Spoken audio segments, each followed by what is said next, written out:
Hey guys, story time with Horace the Mole. And hoo-wee, that is hot with that door open. So I just want to give you a quick preface. So I wrote Horace the Mole and Friends, hoping that parents would read the story with kids for a little bonding and to foster some decency and love. There's the picture, rather the cover I should say. Okay, so I'm going to start off where I left on page 23. And Mom Mole is telling Horace the Mole about his grandfather and that he was a good educator of morality and common sense. So Horace says, "Tell me more, Ma, please," Horace pleaded. Spellbound, Horace sat up ramrod straight, drinking in the fables or the tales of the lives touched by Grandpa Mole, visibly proud that he shared in his veins the same blood that once pumped through his grandfather.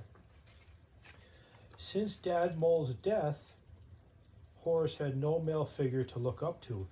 He had felt lost, unconnected, like a leaf blowing in the wind or a boat aimlessly drifting at sea without an anchor. Now he imagined his feet had roots that were planted deep in the earth,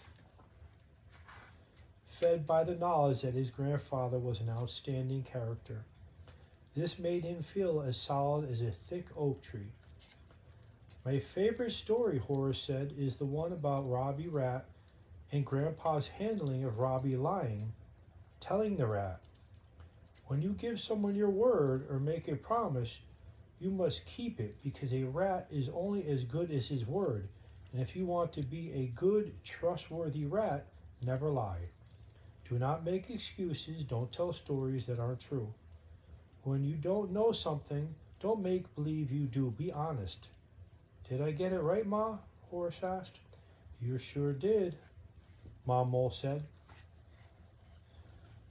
Under the same clear blue sky and less than 20 feet apart, while happiness resounded below ground in the mole den, sadness abounded above ground inside the Standard home.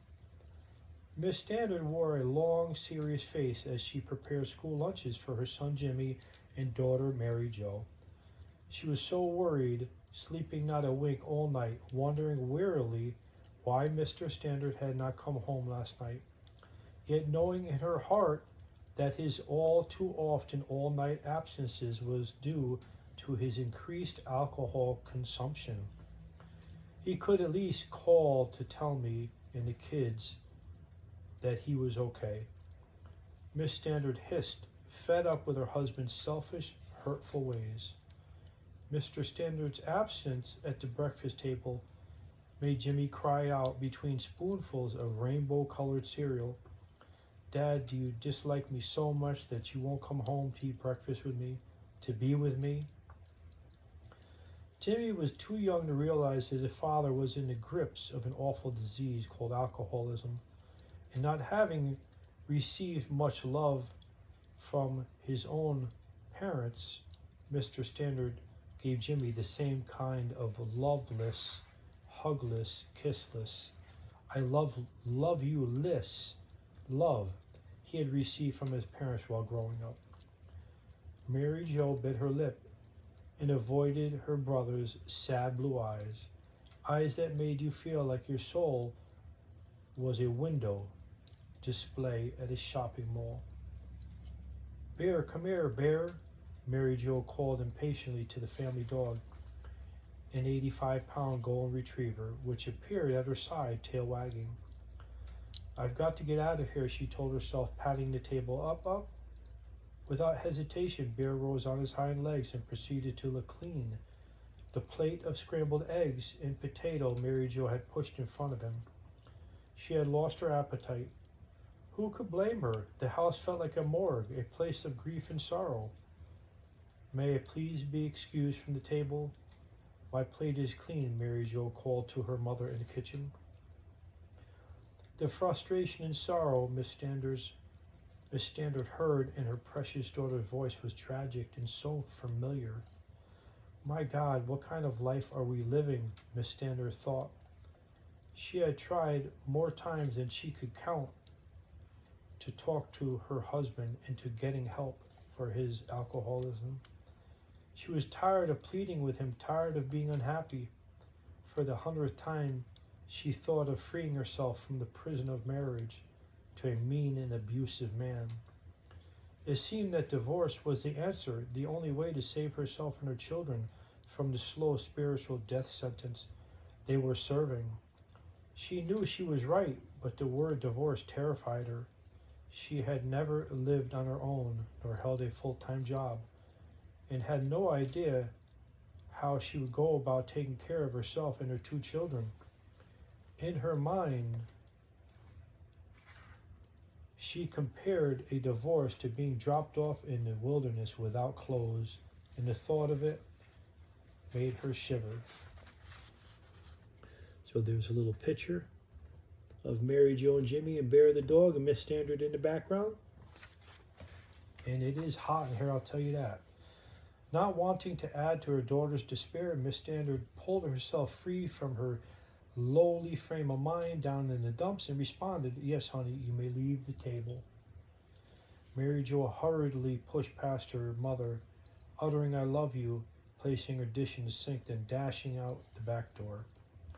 From the dining room picture window overlooking the backyard, Jimmy watched Mary Jo jog across the patio, past his mother's flower garden and down the railroad-type path that resembled in his mind a trail of oversized fallen dominoes. The slump of Mary Jo's shoulder was all too familiar and so sad to him. He breathed a heavy-hearted sigh of regret in his soul for the times he had teased his sister, calling her fatso and spam beggar. How could Jimmy have known that he had been mean to Mary Jo for the same reasons his father teased his sisters? Both Jimmy and Mary Jo were victims of abuse. My apologies, guys. Both Jimmy and Miss Standard were victims of abuse. No one had told them that children of abusive parents often grow to become abusers, and counseling and prayer was critical to break the ugly cycle of abuse. Mary Jo left the path, and Jimmy imagined he heard the crunching sound she was hearing beneath her sneakers as she crossed the gravel driveway and faded from sight into the woods. Jimmy ran his grease-stained fingers through his thick, straight black hair and thought about the only thing that made him feel a sense of worth: work. He smiled to himself despite his sorrow, recalling the broken chain on his mini bike he had repaired last night. Out of the corner of Jimmy's eye, something moved. It was Mitty, the Standard's family cat, crawling on his belly, sneaky-like, preparing to explode across the patio to catch a critter he was hunting. Mitty would tell you, if he could talk, that the little furry four-legged critter he was planning to pounce on, bite, scratch, and slap was an act of play. His play partners included all four-legged rodents and insects, especially crunchy, shelled coin-sized beetles, while the smaller variety frequently escaped Mitty's detection under the protective cover of the green trees human called grass. Mitty resembled a miniature Bengal tiger, smaller in appearance, with his tawny coat striped black. He was a capable hunter, seldom missing his targeted prey. He had tried every cat trick in the book to add a mole to his menu, but somehow the moles had always burrowed into the ground with lightning speed when Mitty came slinking around. Well, guys, that's it for now. We'll leave it at that, and we'll get back to you tomorrow. I hope you enjoyed the story. Would love any comments that you have for me. You take care now.